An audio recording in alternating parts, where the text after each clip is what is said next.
So the last bit to the stanza still remains. And among many of the children that the poet describes, the poet talks of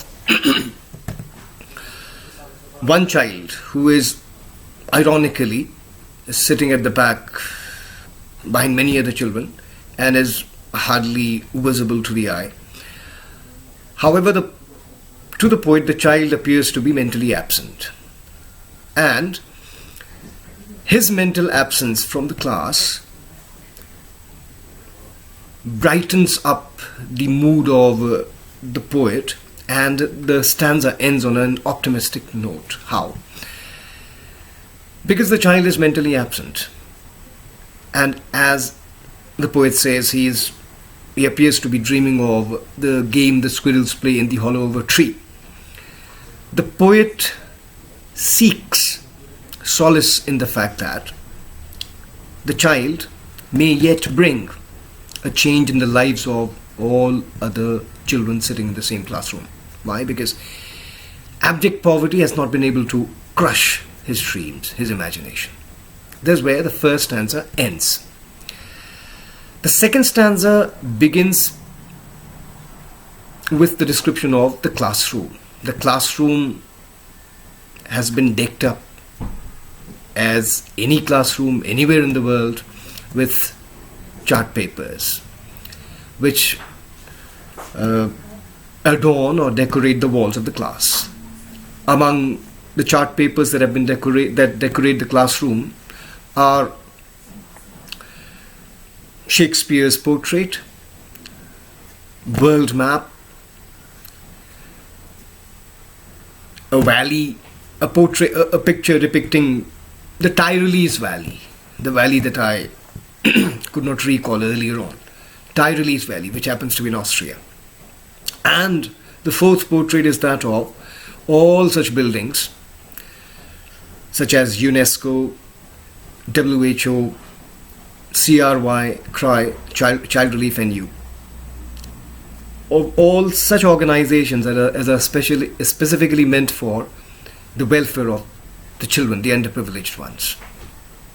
And these buildings, the poet says, are the tallest among them all. The poet actually wants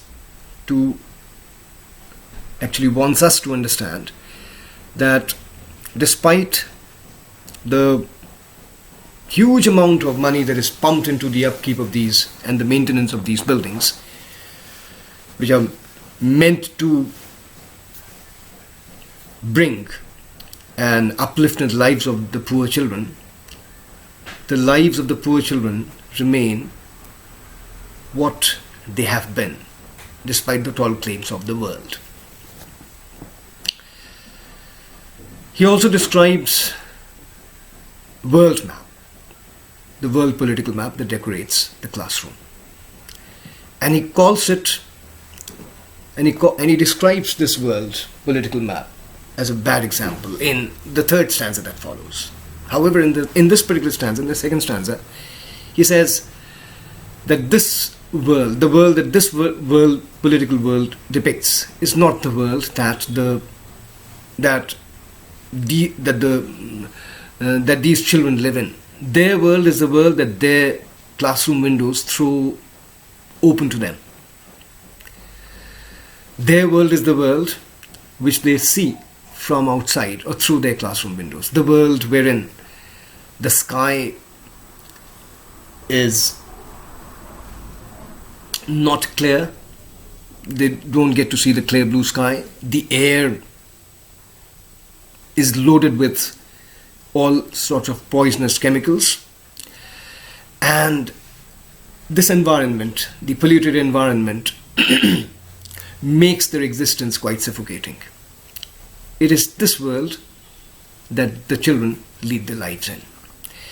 In the stanza that follows, he describes Shakespeare as wicked, considering the fact that Shakespearean world, the world of wealth, the world of romance, the world of authoritarian characters, entice these children. They also want to have all these things overnight. And many a time, this enticement leads them into a world of crime. And once they enter the world of crime, they continue to lead their existence in this world of crime till they die.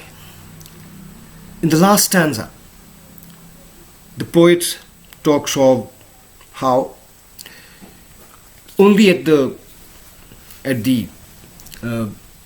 behest of the world political leaders can we bring in a change in the lives of these children. And he ends the poem by saying that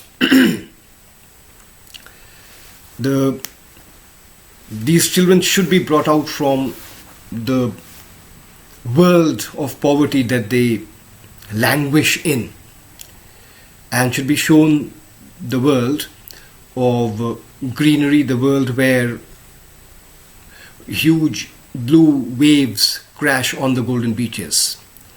And he exhorts these children to rebel, to stand up and demand for their rights. And he tells them that the world does not listen to the meek and the submissive. The world only listens to those who have the language of the sun. The sun is the symbol of authority. We'll continue with our discussion in the course of time in other videos. And as I've already told you, this may not be word for word treatment. However, I agree, I may have missed on many things.